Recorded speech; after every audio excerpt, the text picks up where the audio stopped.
No dia 5 de maio, celebramos o Dia da Língua e da Cultura Portuguesa.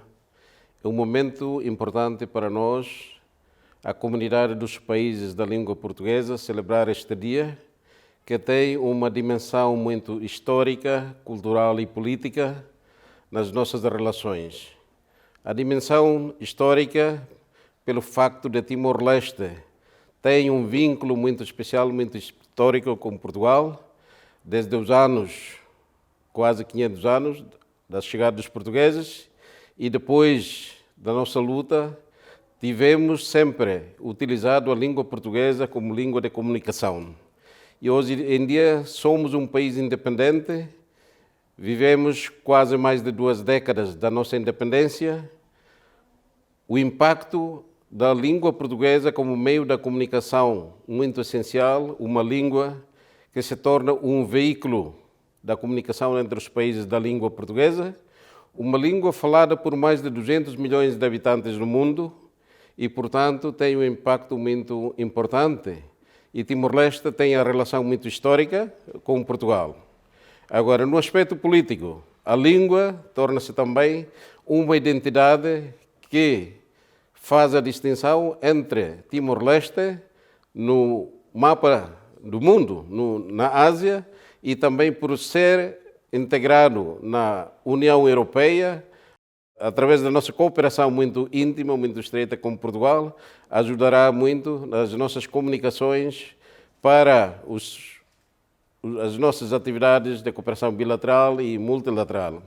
Agora, os desafios presentes que a Timor-Leste encara é mesmo como consolidar, fortalecer a utilidade da língua portuguesa como língua consagrada na nossa Constituição, para que os nossos filhos, os nossos futuros, deverão manter esta língua como uma língua da identidade.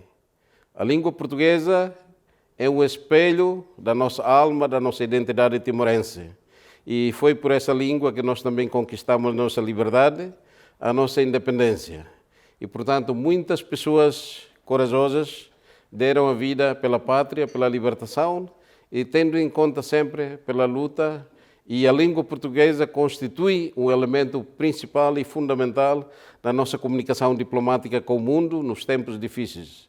Até os nossos combatentes, os nossos grandes comandantes, fizeram trocas de comunicações com o mundo exterior na língua portuguesa para expressar as nossas dificuldades, os problemas que vivemos durante os anos duros da nossa luta pela independência. E a língua ajudou-nos muito.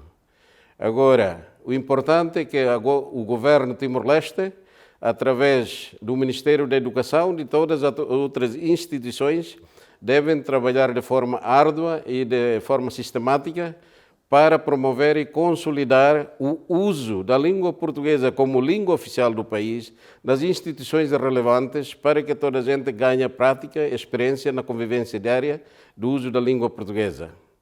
Esperemos que, na nossa contribuição, como Ministro dos Negócios Estrangeiros, fazemos sempre o nosso papel de forma respeitada e elevada, representando Timor-Leste no mundo, especialmente no espaço lusófono, para partilhar as nossas ideias nas áreas de investimento, nos negócios, na educação, aproveitando o nosso membro nesta comunidade dos países da língua portuguesa para facilitar todos os processos de cooperação para o bem comum da nossa pátria e do nosso povo. Viva a língua portuguesa, viva a CPLP, viva Timor-Leste!